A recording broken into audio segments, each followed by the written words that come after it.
We just have to order, take a look at the minutes from the last meeting and the motion to approve or amend the minutes.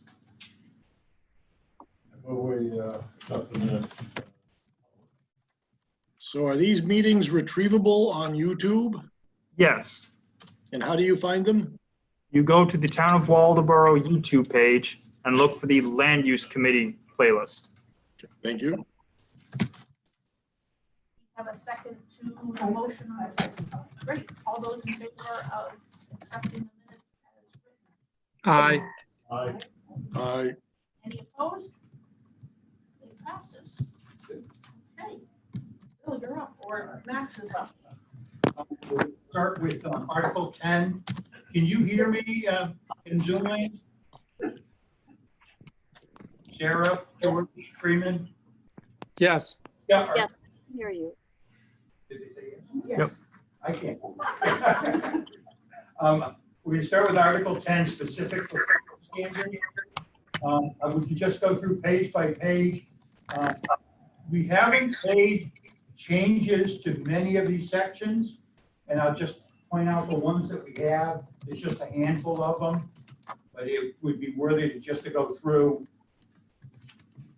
just, what we have here. So on page 1, accessory apartments and adult business establishments, we have not changed anything. Are all of the changes highlighted in yellow? No. Okay. The things in yellow are footnotes to change references when the document is complete. Okay. I have a point on 10.1 where it says resulting in two-family units must share a structural common wall. I'm thinking of one. Yeah. So, or floor. Yeah. So does that mean that you can't have one in an attached garage? For an accessory apartment, You yeah. can have Yeah. But if it's a two-family dwelling, you can have it anyway. Okay. What we could say, resulting two-family units must share a structural wall or floor. Yeah. Is that acceptable to everyone? I couldn't hear it. On 10.1 for accessory apartments, the resulting two-family units must share a structural common wall and/or floor. Okay, thank you.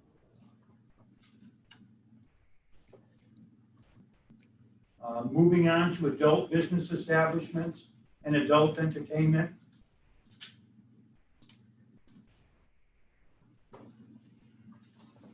This was a compelling item maybe 20 years ago. The internet has changed that completely, so. Is there an accepted definition of adult entertainment? Yeah, we have one everywhere. So I think we should- Yeah. Because Well, that's the other thing, the last thing we need to do is make sure we have definitions. Max redid the use chart, he made a note where we're missing some definitions. it just brings to mind the Supreme Court, and the judge said, I can't remember what it was, but I can't define it, but I know it when I When I see see it. it. Yeah. The definitions, is that big section, does that still need to be added? Yeah. Okay. And where are these allowed in town? Because this paragraph makes it sound like they're maybe allowed in some spots. Yeah, when we do the use chart, we'll go through, yeah, that's what we, Okay. on all of these items. we'll have to change. Are we still on adult businesses? Yeah. Yeah, that's only allowed in Route 1A. So that's pretty much the portions of Route 1 that are near the town lines, if that makes sense. Which way? Both ways, the Warren and the Yeah. Nobleboro town line. Yeah. They have to be 1,000 feet from any School. school or church or synagogue or. And there is a definition found on page 16-2. Do you want me to read it, or is the reference good enough? As long Not as for me. specifically clearly defined. Yeah, it's been on the books for a while. Yeah. I just couldn't find it. And it's broad enough so it's essentially any type of industry involving adult entertainment. Or X-rated, so. As I said, I would know it when I see it. Right. But, you know, that's, We still need to do if someone something. challenged it, it might be problematic. If there's nothing else, agriculture, Yeah, I would have a thought on agriculture. It appears that 10.3 is the definition of agriculture, or do we have one that's a little wider than barnyard animals?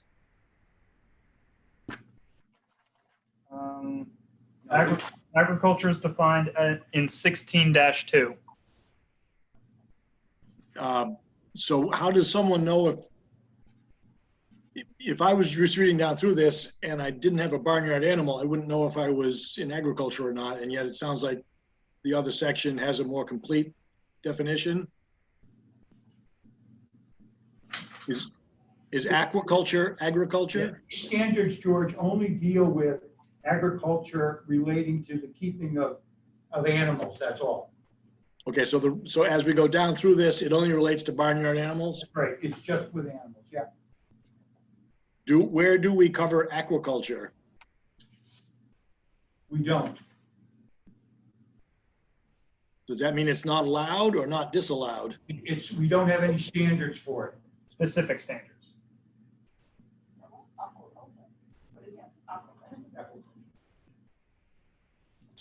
Which means that they would be handled on a case-by-case basis with the judgment of the That would planning mean board? they'd be subject to just the state regulations, that's all.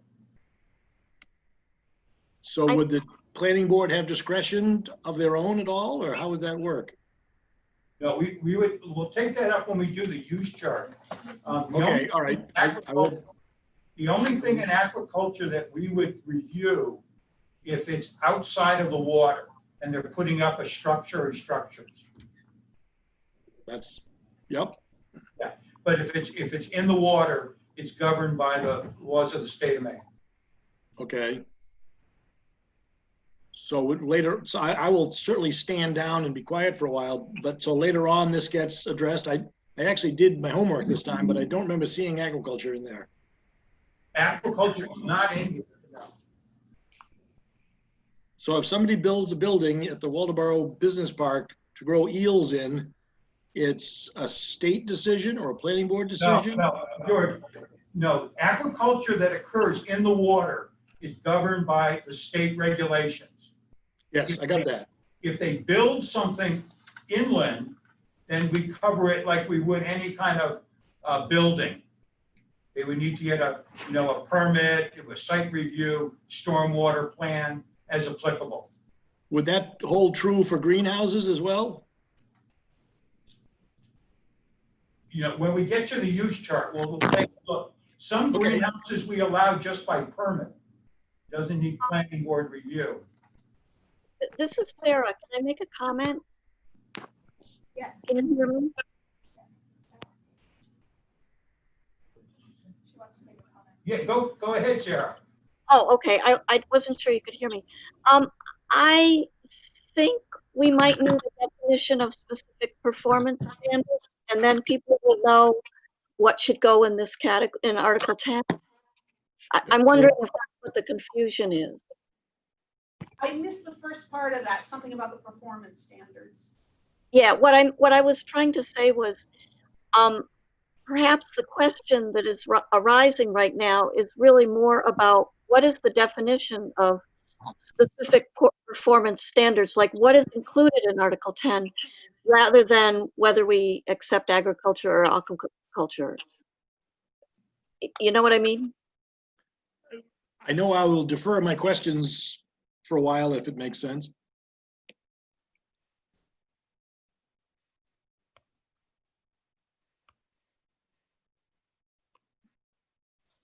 Specific performance, the other performance standards are the use. I see hands moving, but I can't hear anything.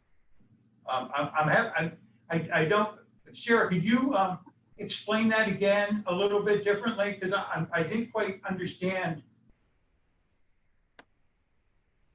Well, what we're talking about in Article 10 is specific performance standards, Right. not necessarily categories of agriculture or aquaculture or anything else. And I wonder if there is a definition of what do you mean by specific performance standards and what should be included in this section? And that might clear up the questions that are being asked. But, Maybe I'm not making any sense. yeah, well, we have a general performance standards, and then we segregated environmental and things dealing with traffic. And these in specific we've just delineated standards that deal with specific land use activities. It doesn't deal with all of them, just with certain ones that, we determine that we want to regulate further. If that answers your question. It answers my question. All right. So where do I go to find the standards for aquaculture in a building offshore on my property? He doesn't understand Yeah. that. So George, so if somebody comes into your industrial park and they want to put up a building, it's irrelevant kind of to the town whether it's used for aquaculture or some other use in there. So it's gonna follow the light industrial, I think it's light industrial standards. And then any aquaculture permits that are required by the state are just state requirements. Well, part of the reason I'm asking is, and I was sort of nibbling at the edges on the question about greenhouses. Should buildings that are put up to grow geraniums have different standards than those to grow eels? Different approval requirements? Yeah, I guess. Well, actually, the answer to that is, our standards are designed to deal with impacts. So the general impact we look at are traffic, parking, noise, stormwater, erosion control on the building. And then the other things like water and sewer. So they would both be, regardless of the activity, they'd all would look at those impacts. And then So a greenhouse installation would have the same burden of information? well, yes, some of those would be not applicable because the surge wouldn't be a problem. It would vary by activity. Well, no, I understood that. At one point, I understood that greenhouses had an easier path than not greenhouses, and that's the underpinning of this. Well, I think we need to take that up when we do the use chart, because you're correct. Greenhouses are permitted, liberally throughout the town. Okay, well, if it's a matter of definition, then I'm not sure when the right time is to bring it up. So I will be quiet now. Well, we'll do it when we do the use chart, because that's where it comes up. Okay. Is there anything else on agriculture? Manure storage. Yeah. I don't see any requirement in there that the manure actually be removed from the ground. So if it's just sitting on the ground, is that considered storage? Yeah, wherever it's placed, yeah. But it's where the animal dumps it. That's storage? No. Storage would mean, where it's collected and stuff. Right. Like a pit. But there's no, at least in these provisions, there's no requirement that the proprietor actually rake the stuff up and store it. And it seems to me that, I know particularly from a situation right next door to us. Yeah. Where they had horses, and the stuff was just lying on the ground and it was running off into the problem with plant plants. Yeah. So would it be a good idea to put a requirement in here that it be collected periodically? We have to defer to the state to regulate that. Certain things with agriculture are out of our purview. we would call the Department of Agriculture and everything like that. Okay, I mean, I just, to me, that, Oh, I get you. I don't want to store it, so I'm not gonna clean it up. In a dairy farm, there's often a manure pit, which is effectively a horrible swimming pool that you can drive a tractor in one side of. People collect it because it's a valuable commodity. But you can't have livestock that too close to the water, right? Aren't there regulations about that? There are some You regulations. can't have farms backing right up to the river. But do we have, we refer to the Department of Agricultural Best Management Practices. They must talk deal with about that. Okay, Yeah, usually what happens, and it's happened in Waldoboro, is that when there's an issue, we deal with Department of Ag. right, Give them a call. I mean, but conceivably, you could have, you know, a pen way up a hill more than the required distance from water, but it could just run down the hill. That does happen. Yeah, I know it. Okay,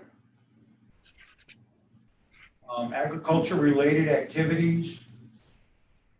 This is new. We segregated them based on small scale and large scale. Small scale being not exceeding more than 40 vehicle trips per day, which is relatively small, and large scale would be anything above that. And what we were looking at is these would be accessory-related activities that could occur on an existing farm operation, and limiting it by vehicle trips was a way of easily delineating what is fairly low impact. So it wouldn't be the number of animals? No, the number of animals are not regulated under this at all. This would be an associated activity. It could be something like selling eggs or something. selling some sort of craft or a product, or activity or something like that for children. It could be a day camp for kids on a farm, anything like that. So it might not necessarily deal with, actual growing of crops or taking care of animals, but it may relate to a value-added product. They may. If you had a day camp with 41 kids, is that large scale agriculture? If you have 41 children, is that large scale? No, we do it based on vehicle trips. So I'm So, assuming that the kids arrive in a car. That's what I meant by that. so that would mean 40 vehicle trips is 20 vehicles going back and forth. Okay, 21 kids. I'm just trying to get to the question of the number of animals having any relevance at all. No, it does, no. Okay, all right. But it has to be accessory to. Yeah, agricultural use. Yeah, it has to be an existing agricultural operation. This is an activity that many farmers undertake to supplement their income.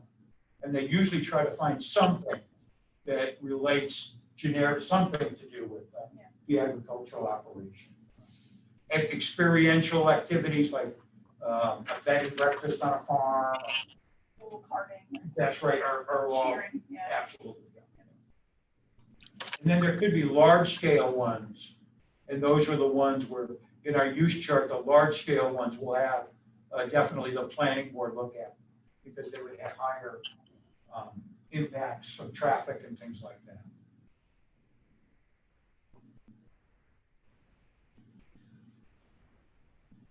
If there's nothing else, we'll move on to automobile graveyards, junkyards, and recycling centers. We have not changed this at all. In addition to these rules, a new applicant would need to go both to the planning board and get a state permit, and also get a permit from the select. It has to renew. How do you define when it's just more than the cars you've got? It's defined in, state law defines how many unserviceable or junk vehicles you can have. So it's unserviceable is the criteria? Well, it's unserviceable or unregistered. The definition can also be found on 16-3 as storage of 3 or more unregistered or uninspected motor vehicles or parts. Okay, thank you. How was the $300,000 liability limit established? Could you say that again, Freeman? How was the $300,000 liability threshold under 10.5-1-3 established? Oh, the liability insurance, yeah, yeah. That was a number that was picked a number of years ago. We should probably up that to It's $1 low, million. yeah. Yeah. I mean, typically 500,000 to $1 million. Should it remain or should it be changed? A conservative number would be, I mean, a low ball would be at 500,000. Let's go $1 million. Yeah, I would say no. Let's go for it. Well, then I would suggest, Yeah. we'll have based that. upon your expertise, maybe changing it. All right. So what's the figure we're talking about? 500,000. Well, I'm no, hearing $1 million. I'm saying $1 million. Oh, did you say no?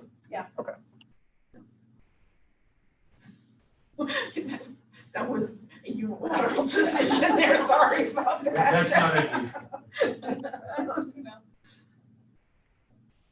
That's because 100,000, I mean, $1 million is not probably even worth 300,000 today. Well, that's what this came from. Is there anything else on automobile graveyards?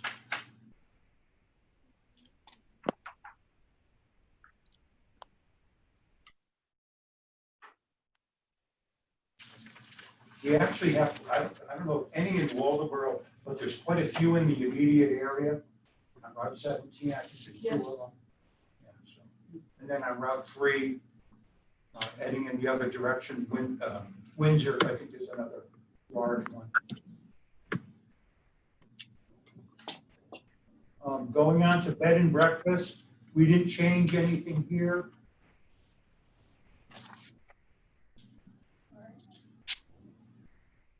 Is there a formal difference between bed and breakfasts and Airbnbs? Is it whether you get breakfast or not, or? Yeah, we have no regulations for Airbnbs, but there is a formal difference, yeah. Okay, all right. If I can just call back to one of the meetings when we had land use talk, because we were talking about short-term rentals. Yeah. But then the committee seemed very vocal of getting rid of that, The short-term rental. the short-term rentals. It does, yeah, we don't have regulations in here for short-term rentals or what would be Airbnb.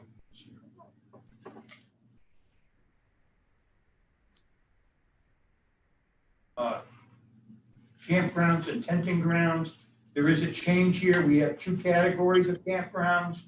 Small, which is a minimum of 2 acres and would accommodate a maximum of 10 units. And then large would be anything above that.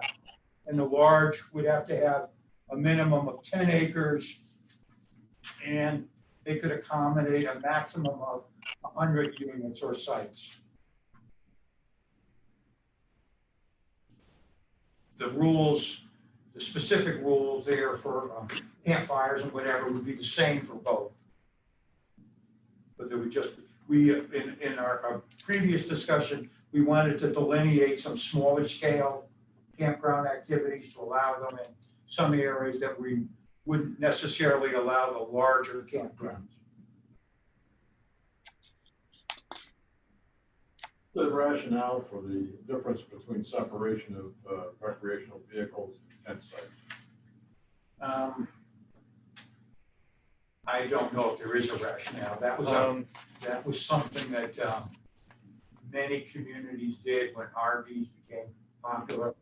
I don't think it really I don't think it needs to be there. The only difference, yeah, there really doesn't. Which part are we talking about? 10.7, 0.2, and 0.12.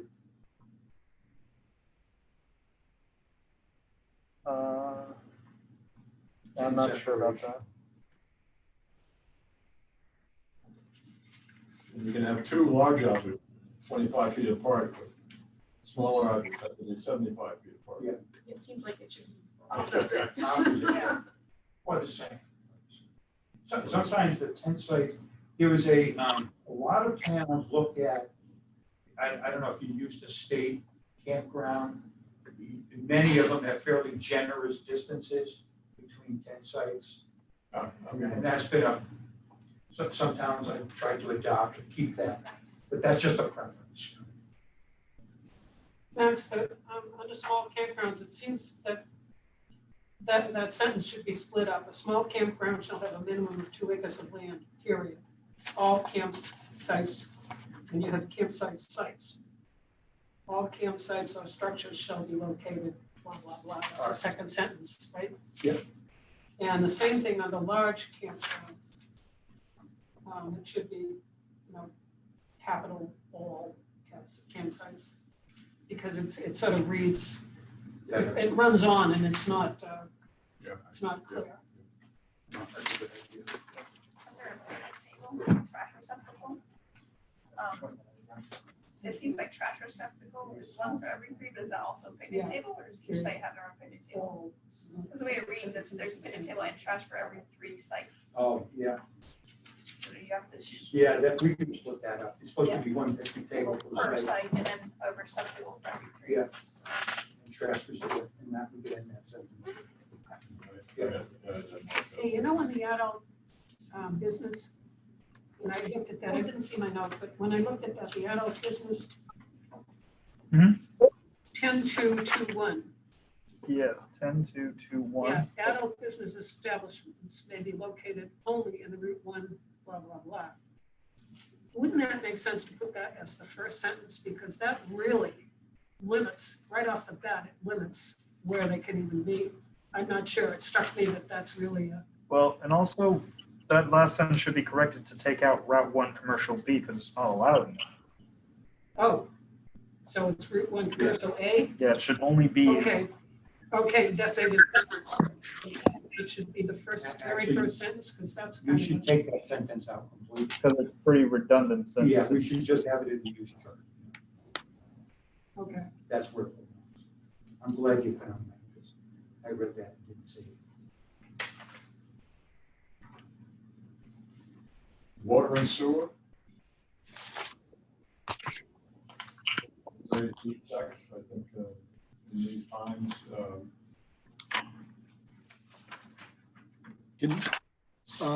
I'm not sure if I can be heard here, but does toilet and lavatory, could that be a porta potty? So Sanford first. I'm sorry. 10.3.2. Talk about one toilet and lab provided for each sex. So that could be controversial, or It I don't could know, be, yes. unless you add Oh, a unisex, include in there perhaps Yeah. a non, Well, that would require 3, wouldn't it? for. So you have men, women's, and then a unisex. Yeah, non-designated Right. one, just like an additional one for every. I don't know how to do it. Well, I just see that as What we should just say 2, shall be not less than 2 toilet and lavatory be provided for every 10 campus. yes. Yes, That's all. perfect. Is that what you said? Yeah, and that was sort of what I was getting at. And the 10, And can they be porta potties? Can they be Porta Johns? what? Can they be Porta Johns? No. No. Really? Okay.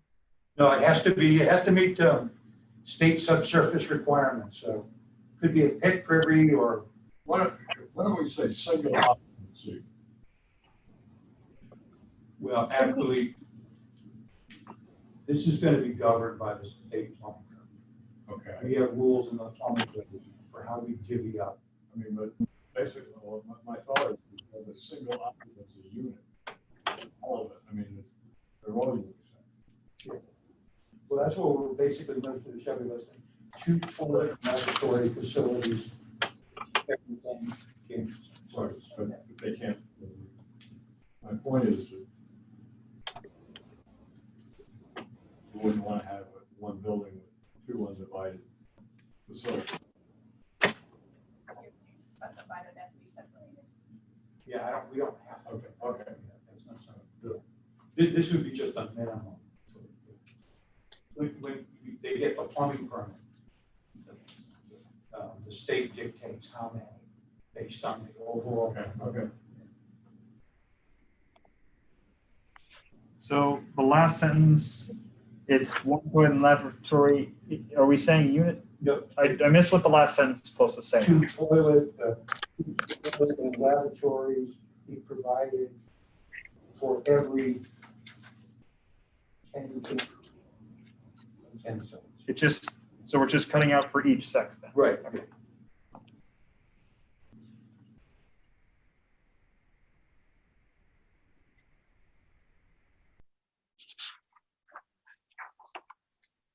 And they have to be permanent facilities with running water and a septic system. Do they allow privies? Oh, they do, yeah, George, they do allow privies, yes. Oh, they do? Yeah, Oh, the campsites will be allow privies as long as they don't have, portable water under pressure to each of the campsites. So backing up to the green things with plastic doors, is that a privy or is an outhouse a privy? We don't consider that under the plumbing code as an acceptable facility other than for temporary use. But you do allow an outhouse. Is that what a privy is? Yeah. A pit privy, yeah. Is that logical to everybody that having it build up in a hole is better than building up in a plastic thing? Yeah, that's, And they allow composting. yeah, composting toilets also. That's a feature of the main plumbing code. Okay.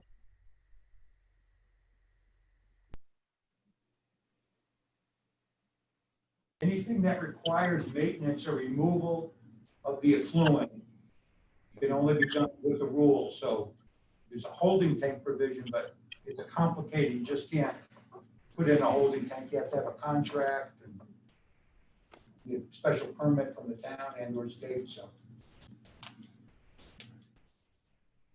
I suspect that if they had had porta potties at the time they did that, they probably would have equated them to outhouses, but I will be quiet now. No, I don't think so. People try to use a porta potty as a permanent. They It's can't. easier.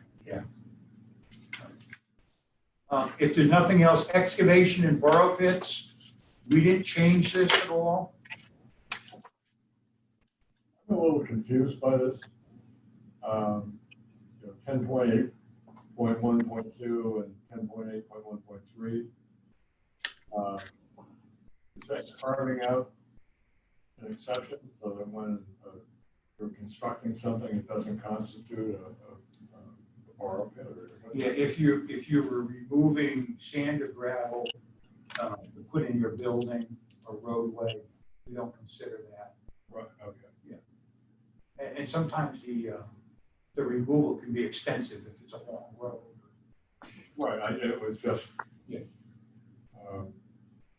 kind of a funny way of expressing that. So is the intent to have the permitting only for people who are in the business of selling gravel or fill? Yeah, this would be the principal use would be excavating the site for sand, gravel, stone, not removal for a particular, construction or development site. Should the word commercial be in? I didn't read it carefully, but should the word commercial be in there anywhere? No, I mean, that is the distinction you're making, I think. no. I mean, this occurs sometimes when people put in a house and they carve out a large area and it has a lot of sand I and see, gravel. yeah, and they remove it. But their intent, the principal use is not selling that material, it's developing the. Well, that's what I'm trying, maybe my hearing is gone to, that's what I'm trying to say, is that if someone's doing this commercially to sell it, then they do need a permit. If they're doing it as part of a project, it sounds like they don't. Read the second sentence Yeah, it of the says- lead paragraph. The following earth moving activity shall be allowed without approval from the planning board. Just like that. Those are exemptions, yeah. Yeah, no, that's what I'm saying, is that I was just wondering if the word commercial would serve a purpose because it's the opposite of that exclusion in the beginning, I think you're just muddying. just to it. differentiate. It doesn't add anything, George. It's the activity itself of, is the long-term selling of that commodity. Hey, somebody could do it, and give it away, it doesn't matter. We're looking at the impact of, on the site of the surrounding area, the water table, et cetera, so. Okay, so it's the removal you're more interested in whether they're doing it commercially or not. Okay, I get that. I'm okay. Question on the restoration plan. Yeah. Do we have them post a bond or anything, rather, so that it doesn't just, Actually, we leave that to the state. okay, They're gonna need a. oh, okay. And does the DP check about the repairing part of it? Yeah, Yeah, that's- yeah. Why I was asking. Yeah, we usually defer to them for any enforcement of these activities. They're gonna need a DEP permit anyway for it.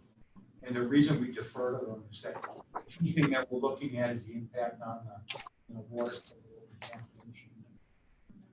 So the DEP would keep track of how long they were allowed to be digging and then check out Yes, to they make sure do. it was digging. Okay, awesome. I'm just thinking of one on Washington Road that is old, Way up on. near Morse's. Yep. I don't know how much activity is there, but it hasn't been No, that's still active. still, okay. And we don't require any type of ladder or anything. I know they say we talk about the slopes being so that if somebody falls in, but we don't require a ladder. There's some, the state does have rules. That's like Terrace, water. terraces. They're more concerned about it not sloping. And a certain distance from the road. It's supposed to be. And if there's water, it'll be better. Yeah, if it, yeah. Like a quarry or something. Yeah, most of the sand and gravel drains in, and that's what we're concerned about. Because it's at the water table, it's contaminated. I see, okay. water supply. Liability insurance, no required coverage. That's 10.8. Yeah, just adequate insurance, Right. yeah. What section is that? Sorry, It's on 10.8. 10.8. That would probably vary according to the size of the Well, project. I guess that's not the same as slip and fall kind of coverage. Yeah. But I mean, I would say that the potential liability from for violation of these rules, the damages could be exceedingly high. So I don't know anything about that type of Well, liability. they're not protecting us as a town, they're protecting themselves The pit owner. and the public or whomever. Right, Yeah, so. but is the purpose here to provide at least a minimum recovery if somebody was injured? Yeah, it's totally, like the town is not a party to this. Right. At all. I mean, So, but we just, in the previous section. we $1 million, yeah, I mean, would that sort of requirement be appropriate here? could. Yeah. You could, I mean, it would be reasonable to do that. Yeah, no, without a doubt, no. And $1 million is not, it's pretty typical. Right. Do you want to put that limit in there? You could. I think you'd have to say a minimum of that, Because I would imagine that anybody doing a gravel pit, their insurance company is gonna make them get probably 10 million or more. Right, yeah, for sure. So, I mean, maybe we should add that. Yep.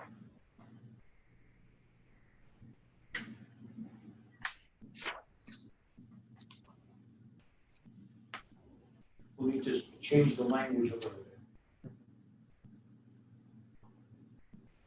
Maybe you could track what was. Exactly for the other section. key auto. It's saying code enforcement officer of adequate insurance, and then in parenthesis, a minimum of. Do we know Yeah, that? no, we're prescribing a minimum, so it would Okay. be shall provide. You substitute the minimum for adequate. We don't know if a million is adequate. Yeah. Million probably is not It's adequate. not, right, yeah. Words like adequate. Yeah, so that was a big. We should part, rush. You know, that would be. Well, I mean, it's just, Do we it's just, it creates, something we put in there saying that it potential should be for, provided yearly to the litigation. town? Yeah. And at least that, whether they do or not, kind of irrelevant, but gives the code officer the opportunity to ask for it if there's a problem. Could you record the file insurance? We could, the only problem is, it's one of those things where, you know, are we gonna follow through on it? Well, that's what I was thinking. That's the We're problem. not gonna follow through unless there's a problem, and then if there's a problem, you can say, well, it was up to you to, so that was my only question. We do that, it's easy for, auto graveyards, they have to annually get a permit, so they file that. Okay, and borrow gets certified, they don't, okay. Now, the DEP has a sequence where they go through, I think it's every 3 years, but we don't. Okay. I hate to put that in. No, if and we then don't have this actually gives the code officer enough to say it. He has to have. he has to have it. The amount of insurance is also going to be a situational to the company doing the work.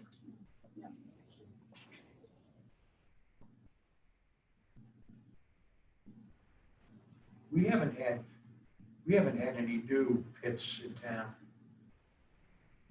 I can't remember this number. Is that large one up there?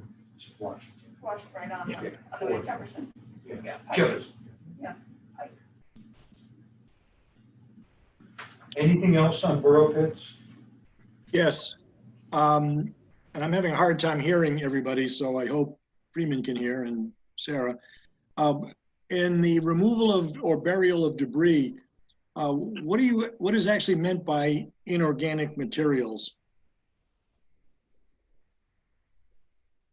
Does that mean a sheet of steel? Yeah, things that aren't living or weren't living. Well, is it true? Does that mean you can or can't bury a tree stump? 10.8.3.9. Yeah. Inorganic would be stone.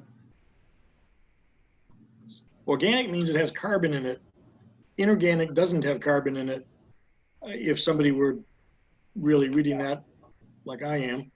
But the real question I have is, can you bury a stump from right beside where it is?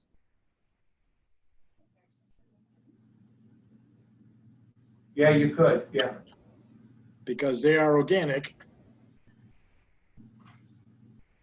Yeah. Does that paragraph need clarification? Because I don't know what it means and I have stumps.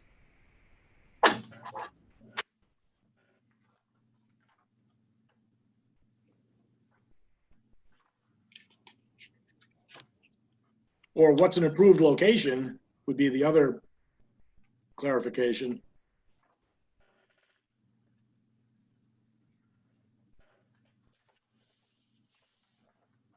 Let me check that, George. Okay, thank you.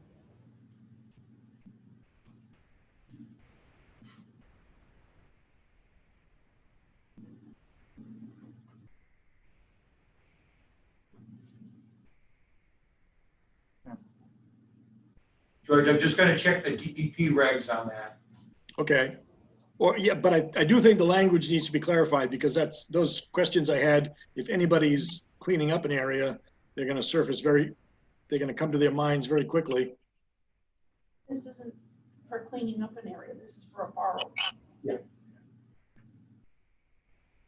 Well, right, if someone just said, and I can just barely hear, if someone just said, it's not a borrow pit if I'm cleaning up an area, that's a good answer. But I still don't know what the rules are about burying a stump. This would be clearing. Right, Well, but wait. I think George, you're talking about like if you have a stump and you want to bury it in your backyard? Or yes, and you've driven by the stumps. This doesn't apply to that. Nobody cares about that. This is Okay. for the place up in Washington, essentially.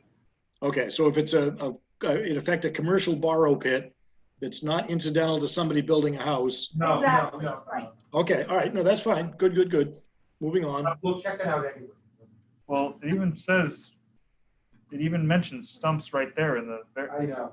Well, if they don't want you to bury the stumps in a borrow pit because they sink and they do all sorts of weird things. So that's, yeah, and so, but that's completely different than what George is talking about. George, you can go ahead and bury as many stumps as you want in the back of your house. There's more than stumps, yes. There's some people on my mind too, but they don't live around here. Only if they're inorganic. Only if they're inorganic. And George, keep in mind you are on a live recording. And Yes. Is there anything else on burrow pits? But without elongating this, it is contradictory because a boulder is really technically inorganic, at a point. And you might want to just say, or in the case of other inorganic materials, because it really is scientifically confusing. Maybe not everyday language, but scientifically it's contradictory. Yeah, we'll check out the language for you. That was the first thing that came to mind. Stone. The next one is groundwater extraction, impact assessment and permit. And this is for the removal of more than 1,000 gallons per day of groundwater, spring water, as part of a residential, commercial, industrial operation.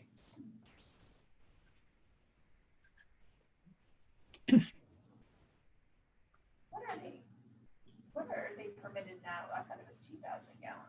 Mm-hmm. Is it not currently? It's 1,000? Currently, It's 1,000, yeah. 2000 was probably from the general performance standards for hydrogeologic. Oh, that's in a different category. That's a larger, yeah.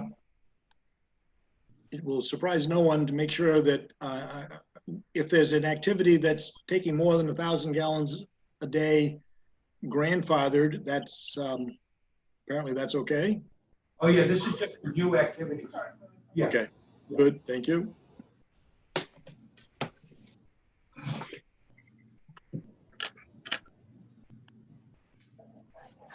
Yeah, this is in addition to state permits that they would have to get. this doesn't look like much of it has changed. No, it hasn't changed at all.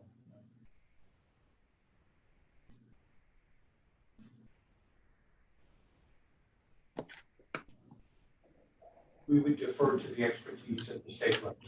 This is kind of out of our level of expertise completely.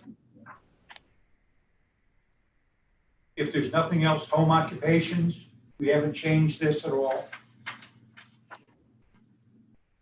Home occupations are a significant activity throughout town, has been quite some time.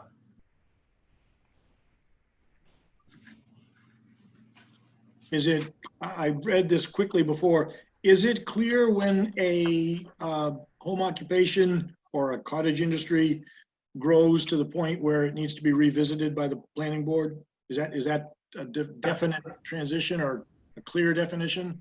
Yeah, the home occupations are, there's a lot of case law. It's incidental to the use of the property, the residential use of the property. And character of the neighborhood. Right, and character of the neighborhood. And there's specific things that limits the square footage, number of employees, and certain activities. Likewise, with cottage industries, there's, the cottage industries are a step above home occupation, and we do have limitations on the size and limits the scope of what they can do or the impact of the site. And it's explicitly in the regs. I didn't Yeah, it remember is. them. Yeah. In Okay, fact, good. cottage industries, we don't allow them to be grandfathered. So they're very specific. That activity that occurs that meets the ordinance is, in compliance with the ordinance until such point that it exceeds it, then they would have to come back for a permit.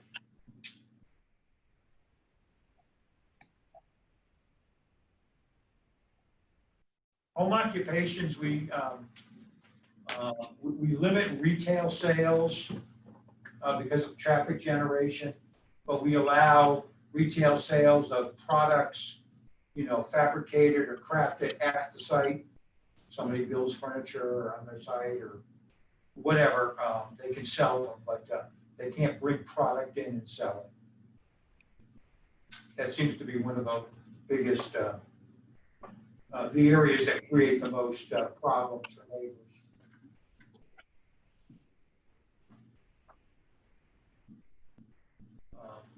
If nothing else, hotels, motels, overnight cabins, we haven't changed this. On the size requirement, does habitable floor area enclosed by walls and roof, would that include a screened-in porch? Oh, okay, No, it has to be solid wall. okay, all right. So that would be enclosed by walls and roof.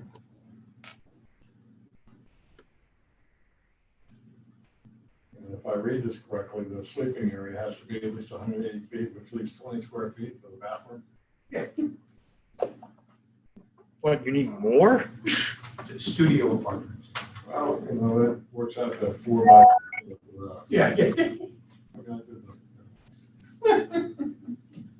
Have to be a boat builder to fit that in. I suppose you could get a shower stall and a toilet in the sink in that space. Yeah. Not one that I've read. You can stand in the toilet, you have a shower, like we have, Yeah. Have a wet room, right? Like in an RV? Yeah. Or something, yeah.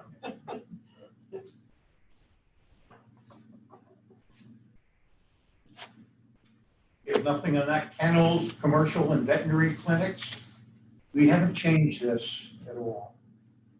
In a kennel is categorically not an agricultural farm Yeah, it's not considered a farm now. because it's dogs and not ponies. Well, it's domesticated animals. Okay. Sarah, do you have any comments on this? I know the planning board dealt with a kennel recently. Yeah, 2 years ago. Oh, was it? But Sarah, your thoughts? The planning board did discuss a kennel within the last year, a kennel application. I don't know that I would add anything to this. Our application, is fairly extensive and dealt with a lot of the questions that would have come up. From neighbors or, noise or standards or stuff like that. So, I think this is okay. All right.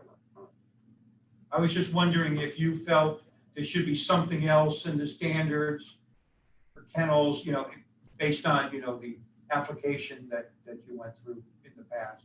That's all. Yeah.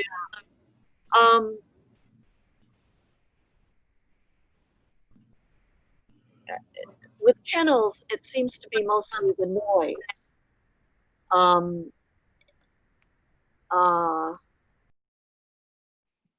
I always like to see some reference to excessive lighting, but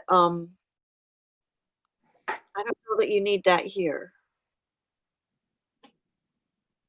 Especially with the general performance standard. Right, yeah.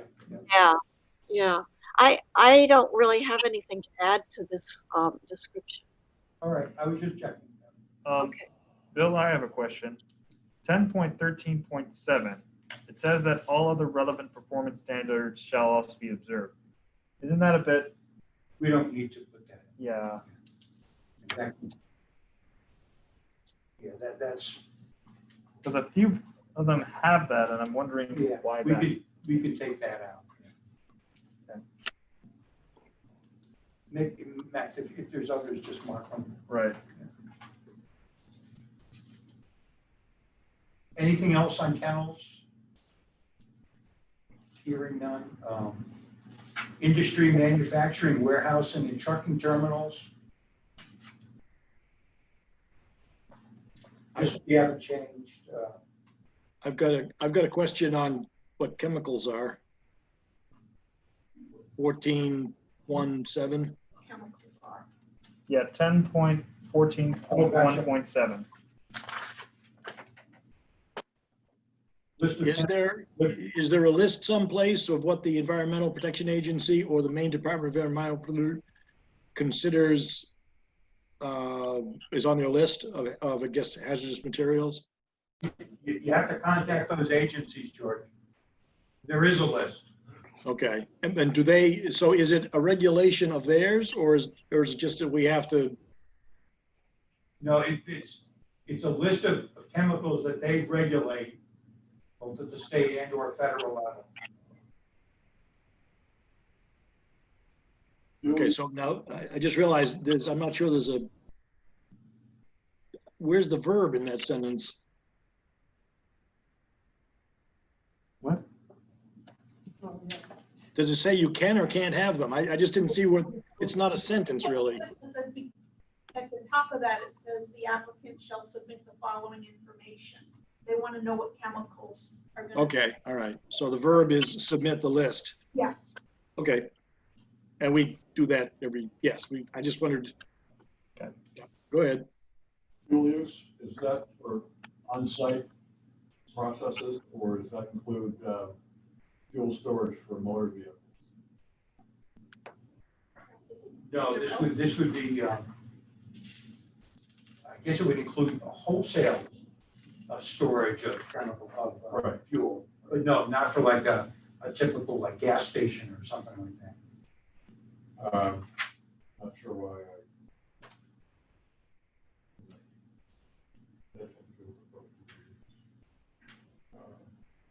They're regulated separately, but okay. I mean, that could be construed as broader than that, but I don't see the harm in that.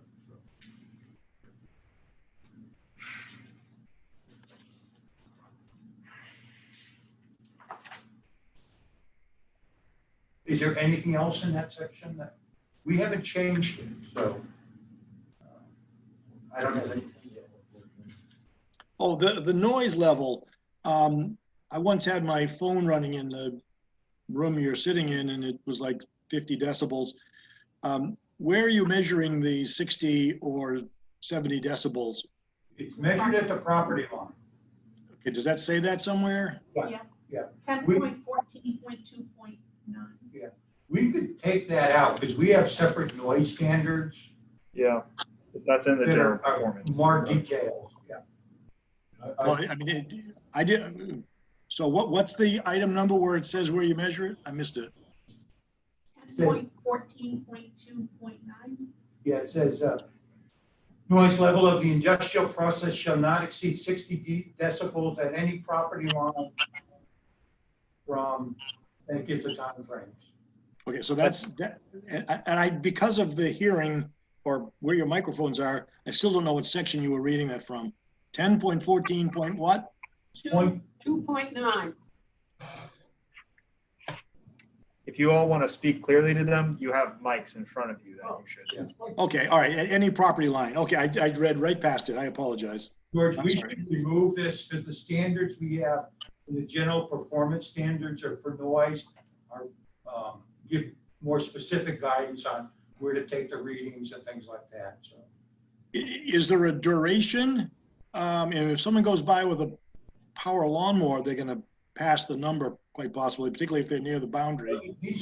These would not be intermittent necessarily, intermittent, they're usual constant noise. Okay, and is that somewhere as well? Yeah. Okay, and it sounds like you're taking it out because it's covered elsewhere, so that's even It's better. covered elsewhere, yeah. Okay, thank you. These are all industrial, right? This is just industrial. But that noise section covers the entire town. Yeah, we updated that noise section, so it has better guidance on where to take the readings. And Yeah. it's clear, we have standards that are specified. Yeah, I remember the long discussion about the range, how far we're measuring decibels, because that varies Yep. enormously. Moving on to light industrial, Well, hold on, please. 10-14-2-13, there should be no deliveries or shipments of hazardous materials. We up above, I will be required, or I have been required to report them. This says I can't get them. In case of accidental leaks. yeah.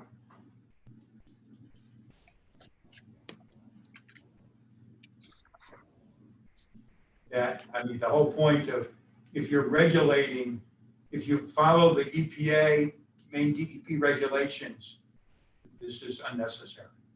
That's what I was thinking. Can we delete that one? I would recommend that, yeah. I mean, 2,000 gallons of fuel oil would qualify under this. Yeah.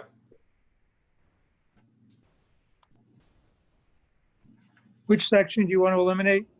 10-14-2-13.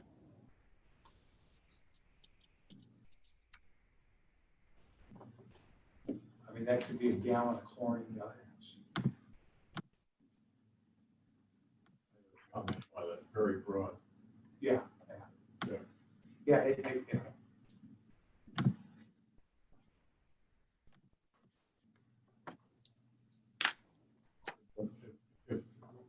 what you just said, did you mean that if these materials are transported in a conforming then vehicle, that's right.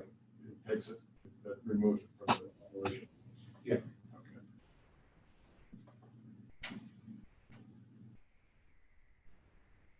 Do we have any regulations about what goes down the railroad tracks? That's regulated by somebody else, George, no. Okay, Yes and no. Department of Transportation regulates that. good. Also cement. No, there's chemicals for the There's the- paper mills. Yeah. Yeah, there's some nasties there. Well, what about paper mills up here? Yeah, no, not in the This city. one here. There is just one place this side of the concrete plant that gets some stuff, I think.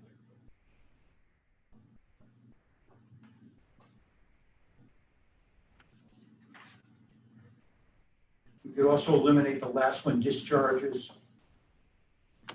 That just refers to a general performance standard.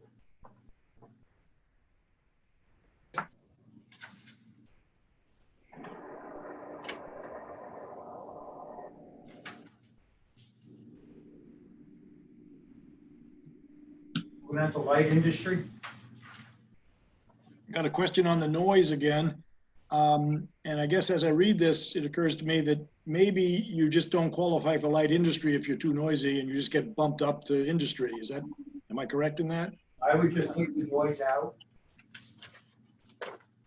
But it's a lower standard. It would be a criteria for light versus not light industry, which you may want. I'm just wanting to get clarity that conceivably too much noise puts you into the other category. No, we should refer to just our noise standards. Okay, so that one comes out about 50 decibels. So So yeah, under the noise, general performance, industrial would be 70 decibels during the day. Yeah. Okay. So, but is it appropriate to delete this? Yeah, Okay, But if you delete it, that means you're allowing it to go from 60 to 70 during the day. no, what we're doing is referring to the other general standards. Which will still be, will just still be 60? We'd have to look them up, George. No. We use two measurements in the other standard. One is, there's a specific, standard, like whatever during the day and whatever at night. And then there's an average that you can't, your, noise can't exceed the background levels for the area. So you have to weigh the both of them. And that's a way of making sure that the noise is appropriate for the particular area. and that will span industry, light industry, and outside Right, yep. event centers? Yeah, what it does is that it gives the applicant the opportunity to mitigate the noise up front. They could, do soundproofing, move the, reconfigure the operation so it's on a different location on their site. And in the general performance, the industrial and commercial allow for 70 during the day and 60 at night. Yeah. That's what it says. So it is a higher standard than this for light industry because it doesn't differentiate. That's right. Right. The general performance standards for noise is it's a better standard because it details measurement and we do also do an average. So we don't exceed. An average for how long? Well, no, what we do, we take a background reading and then we have a limit onto how much you can exceed the background levels. Are we going to be, I mean, as we go down further, and I'm not sure how long this call is going to last, but when we get into outdoor recreation things and event centers, it sounds like you can't have a band outside at all, ever. Are we going to be revisiting that, or did we already do that? Yeah. Pardon me? Yes. Okay, good. So back on the 1015-1-1-6, there's a 10,000 square foot cumulative footprint. And that again would just take you from light industry to industry, and assuming that's the reasoning. What about greenhouses again? I love greenhouses, but I think we've got. Light industrial is not a greenhouse. We defined it separately in our use chart. Okay. Yep.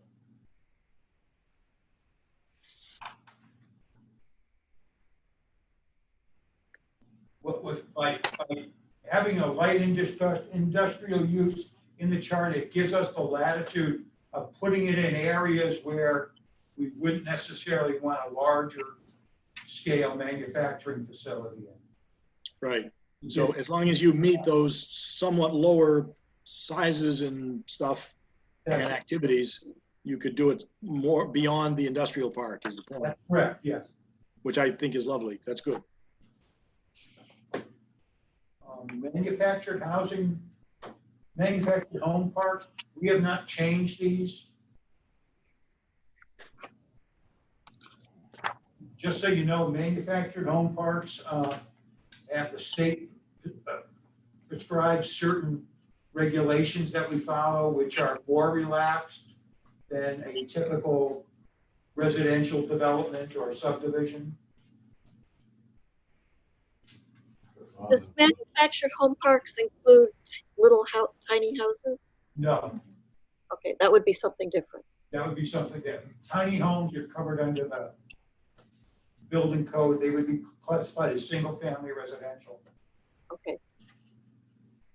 I got a quick question on the one before. What are canteen services? When it's talking Oh, that's an always on. low impact. Canteen would be like a food service. Food services. It could be a little gas and go place that serves food. It's like a quick takeout kind of thing. Yeah, but designed to serve just this area. Yeah. You find them at like campsites. Also a term in the military. Yeah. They use the same word for two things. One's Yeah, canteen. and also place where you go to get. Like a little league park has a canteen. Yeah. It's kind of like a food truck. Except not movable. Yeah. I've got a question on 10-16-22. It says at least 3 manufactured home lots shall be established and provided with utilities before manufactured home park occupancy is allowed, but it doesn't make it clear when are it doesn't say that the homes are there, this is just the lots. Should that be clarified somehow, or am I missing something? The lots shall be established, provided with utilities before the occupancy is allowed. You know, can they go out and get occupancy at that point when the homes have not even been put up there? Doesn't say. I think that they're saying, I'm assuming that they're saying that they have to have the water and the sewer in place before they place homes on them. Well, That isn't what they said. Or maybe it means that you've got to have those 3 lots up and ready to go. If you then put one home on one of the lots, you can get an occupancy permit. That's the way I would. Yeah, It's really. it's a strange, it doesn't necessarily need to be there, but really once you have the 3 lots set up, then it's regulated as a mobile home. That's the threshold. But it sounds like then people would start pushing for the occupancy permits, or is that No, the mobile that's, home? yeah. No, I think that also with mobile home parks, they're very often done in stages, so Yeah. that they'll have this stage here, so they're saying you have to get this set up and then you can go, if you wanted to stage it out. Once you have 3 in place and you meet that threshold, the state regulates it. Yeah, maybe that means that at that point, But they can actually sell them. Yeah. Well- And legally, someone owns that. Well, no, the Kind of, mobile home park is not sold. No, only the house on. no, that's what I mean, home. Yeah. I mean, like individual homes. So they could start selling each one. I think they just want the infrastructure in because they're pretty specific with septic systems and community water systems. Home parks are not as popular as they used to be. They're hard to finance your mobile home if you put it in a park. Because, you know, Banks there's prefer. problems with it. Does anyone have any questions on mobile home parks?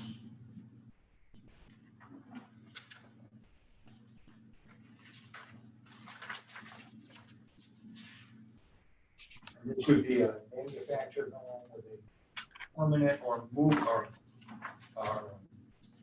with a permanent chassis. Not a project.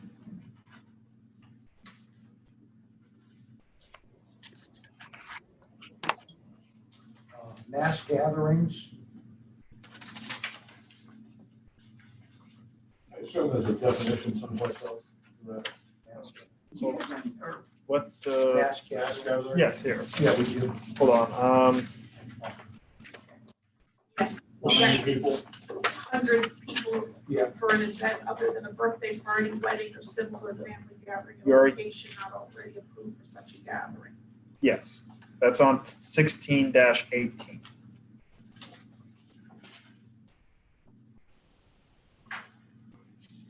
Could I go back a sec to something in the manufactured homes? Sure. What is an internal fire protection water supply system? That would be under 10.16.15.2.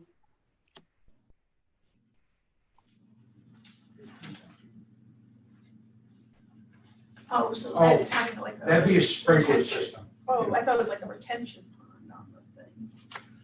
I think sometimes that means there's a tank of a significant capacity in the cellar so that if town water shuts off, I mean, there was one of these up next to the post office. It was a 4,000-gallon tank in the basement and an air compressor, so that if there was ever a fire, the sprinklers would work no matter what, because it was compressed air already compressing it. But that makes sense, but of course, it couldn't be what we would normally think a sprinkler system, because the manufactured homes are all over and each one wouldn't have, little sprinkler pods in them, right? So this is more of a water basin that the fire department would then hook up to and use for its own projection of water through its equipment. Is that correct? This is, as I read this, and I hadn't noticed it before, it does look like if you're within 1,500 feet of water, you should have your own additional reservoir and pump system. Right, but the pump system that I would understand, unless I could be wrong, would be one that the fire department would itself hook up to through its equipment. In other words, it wouldn't be one where the water was distributed in each manufactured home. That's a question. I don't know the answer. What they're talking about, Freeman and George, is a retention pond, and that's usually designed by an engineer, and it has a hydrant that the fire department can hook up into. That's what I just said. Okay, that's my understanding. I'm familiar with them. I've helped build them. Okay, that's what I want to make sure. Okay. Well, I'm not sure that this language takes you to a pond or puts you in a tank, because I do know that there was one up next to the post office, because I got the 4,000-gallon tank out of it. And It could be a tank or a pond. But the point of it was that it didn't need electricity, didn't need outside electricity or water to protect the residents of that building that housed residents. It was next to the post office up till about 20 years ago. It's now in that vacant lot beside the post office and beside where Dr. Waterman used to be. But there is such a thing as a completely independent water system, water internal fire protection water system that I don't think is a pond. And we should know. Or take this out. Okay, well, I think all of us are familiar with the various. We spent a lot of time on this. I'm just gonna put a question mark on it and check. Thank you. Yep.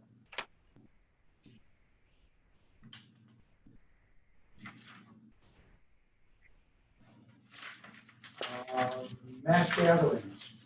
Can you define that? Yes, it is defined. Yeah. It is the gathering of more than 100 people for an event other than a birthday party, wedding, or similar family gathering at a location not already approved for such a gathering. Should that be here too? No, Well, always keep The definitions are the usually separate. definitions in the definition section. No, it'd be defined in a separate section. Yeah, okay, so if someone was, are normal people, applying people gonna get this? Will they ever be looking in this book, or will this simply be when they come in front of us? Because I'm wondering, if somebody came in and said, I'm going to have something like that, would they have access to that definition? Yes, yes. You can- I couldn't hear. Was it just birthdays or was it weddings and birthdays or what was the? What, 1 minute, George? It was for events other than a birthday party, wedding, or similar family gathering in a location not Okay. already approved for such a gathering. Okay. Kind of like a special event. So this is separate from the event center. Yeah, absolutely. Right. Telling us what, Just making sure. they're telling us what it isn't. Right. Right. If it's your family's gathering. Like, We don't I think one of the examples, Unless we're not invited. Yes. I think one of the examples there was a few years ago, the snow crawlers had some big events, so they applied and got this. The They have library. an annual- Library Oh, has so had that it. matter, yes, okay. Waldoboro Day would need it. Yeah, they get it, yeah. Yeah.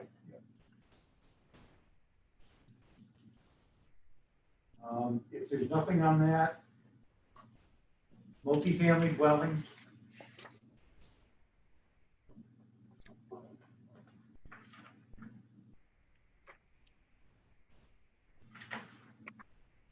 We haven't changed this.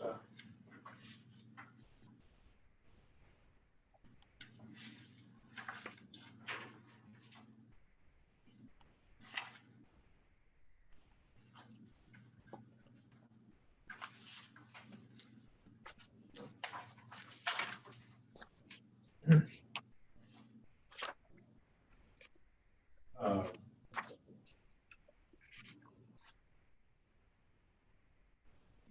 Multifamily dwelling has to be in an area serviced by the Waldoboro utility district. Requires, yeah, it's- Okay.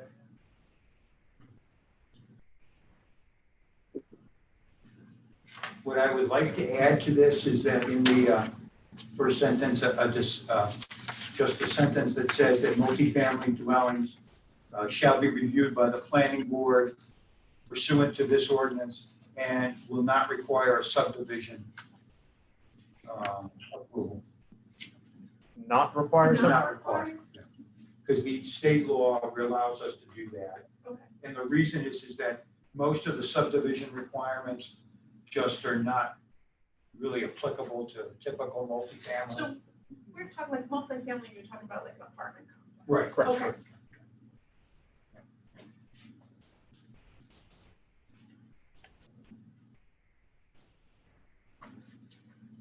Could you say that language once more, please? It would authorize the planning board to review these pursuant, pursuant to this ordinance and will not require a subdivision application. Okay, We're allowed to do that in the state subdivision law. We have that option. It's a good idea because it just creates a lot of unnecessary hurdles for somebody to go through that, because most of the things that we require for subdivision are not necessarily applicable to like an apartment building. Recreation and open space. Why would you require them only for developments of 15 or more? I think the thinking there in the past was that because it's of a larger scale, Right. that was the only reason. How much space has to be provided for outdoor recreation? Does the state regulate that? It says no smaller than 5,000 square feet. And what is a play area versus outdoor recreation? Right.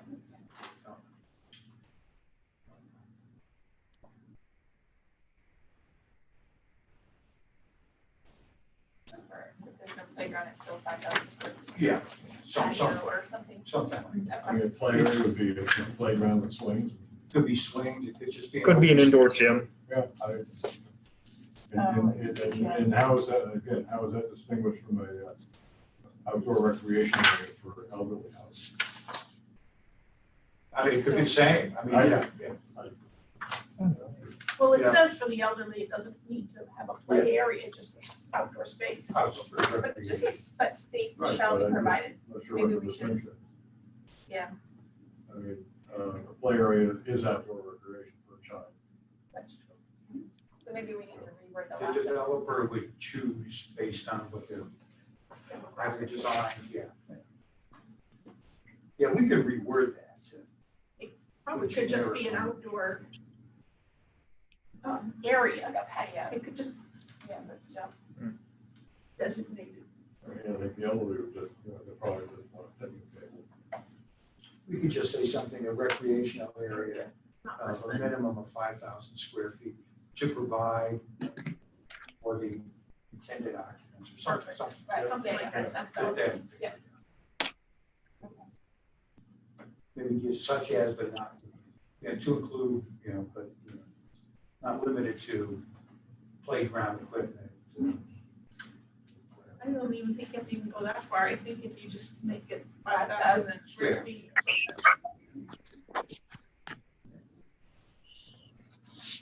area dedicated for outdoor housing. Perfect. Approval for the intended occupants. I guess older people like the same thing the kids do. We just do it very slower. Croquet area. Yes, I remember my high school's croquet team.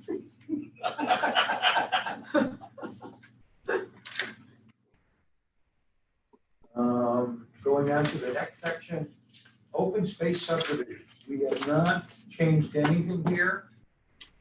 I'm not quite sure we've had anybody ever use this option at all. Could you give us just a practical application of like what that would be? Who would come under this going forward? The idea, Freeman, was that initially the open space was supposed to be an option to allow subdivisions to be designed in such a way to minimize the footprint of each of the homes and keep space dedicated for farmland, open space, recreation, etc. And so and they would provide rules, as this one does, or regulations that allow for smaller lot sizes to place a home, and the balance of the land would be placed in some sort of open space or undeveloped area by covenant or shared ownership or something like that. It's an idea that It was used a lot when I was a zoning officer in Connecticut. yeah. Because they wanted a lot of open space, so they would cluster the housing to one corner of the property. Yep. And then they'd have a huge area that was open. But here we have so much land, it doesn't It's just seem never made. necessary. In the state, in Cumberland and York County, there's a couple of examples of it, mostly condominium type developments that That's took how it advantage of it. Some of the senior citizen developments in Thomaston and Falmouth and Brunswick use that kind of concept. It's still a nice concept. Oh, yeah. And I think it has a place here. Yeah, it's an option for people to look at. It was also meant to minimize infrastructure improvements, minimize roads, and, keep areas, for your services kind of clustered together. That place in Northport, that I think every day. Oh, yeah. That's gorgeous. The place in Topton that has a golf course. Yeah. Yeah. You're right, in Connecticut, Massachusetts, Rhode Island, Yeah, it was used a lot. yeah, used a lot. And land prices were more expensive, so they agreed. I can't remember anywhere in this area where it was used.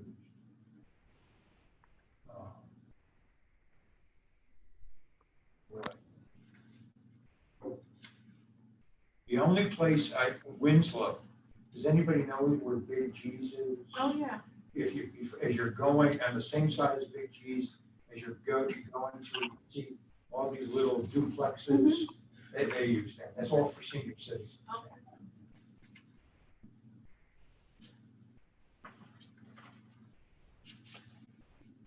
Anything on open space development? There's a lot here to it. Yes, there is. Down in conservation easements or declarations, are you there yet? 1019 4-.3.5. Yeah,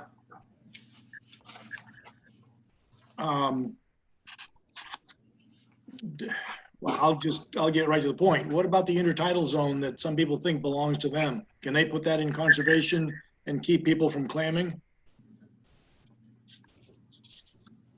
oh geez, George, Well, this isn't relevant to that. This is just talking about the open space subdivisions. This isn't a generic. Yeah. Regs. Okay, so if somebody had a conservation easement, it would have, to the intertidal zone, it would have nothing to do with this language. No, This just has to do with open space development. Okay, all right. I'm sensitive to some of the words, that's all right. If there's nothing else, recreational facility, 10.20. We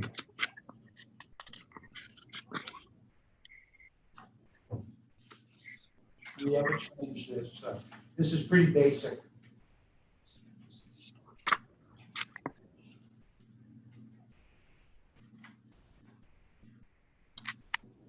Would point 1 and point 3 need to be there since they're already listed in the general performance standards? Or is the language just different enough to keep it in there? What paragraph are you on? 10, this is 10.20.1 for parking and 10.20.3 for screening. Both those requirements are already in the general performance, but there was a bit of a different language, like parking for maximum attendance and screening to minimize noise, light, dust, smoke, and visual impact. The parking for maximum would be exceed what we would. I was gonna say, but probably it's. Yeah. A more lenient requirement. Yeah, it is, yeah. Yeah, because a lot of like health clubs and things like that. Right. Events, Yeah. you know, Okay. 10.20.3, I'm not sure that's necessary. Yeah, we have screening requirements. Yeah, that's what Max was saying. That's what I thought. Okay. That could come out. Yeah.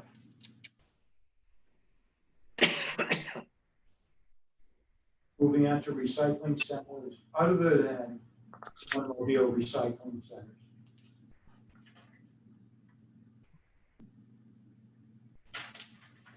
Where are we allowing them? We have to go to the use chart. Hold on. That's, We'll get there now. Yeah. Recycling centers? no, Matt, we'll get that. Well, I have the land use right here. Yeah, I know. Recycling centers are allowed in Route 1A, B, and the industrial zone.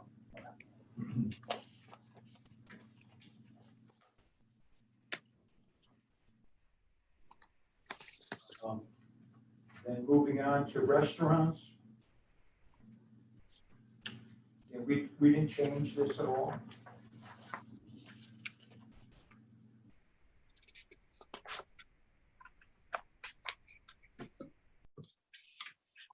Um, 22.4, it's just referencing the, That could come out.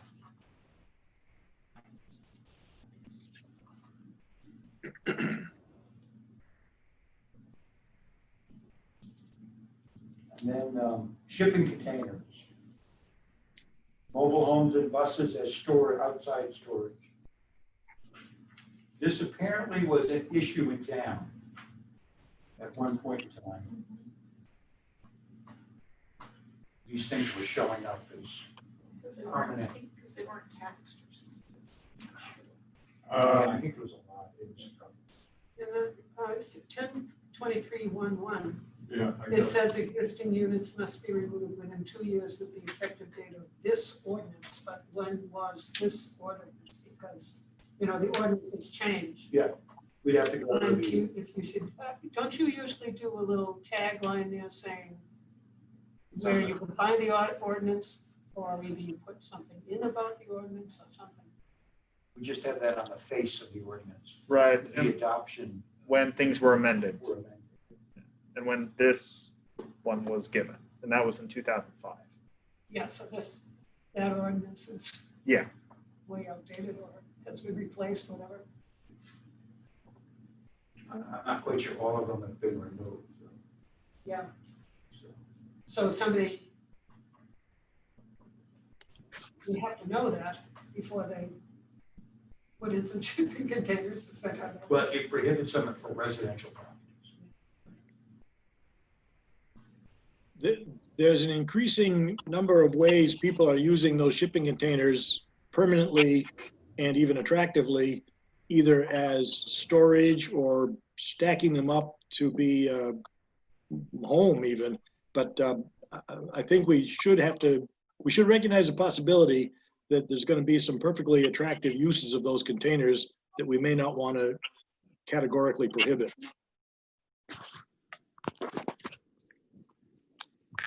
I think that they're just talking about the temporary use, so if somebody wanted to use a storage container as a permanent shed on their structure, they would come in for a permit and have to meet requirements for that. That's my understanding.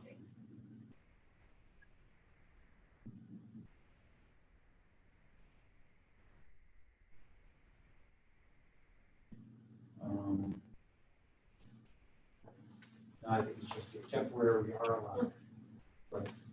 I mean, temporary are allowed, but if they wanted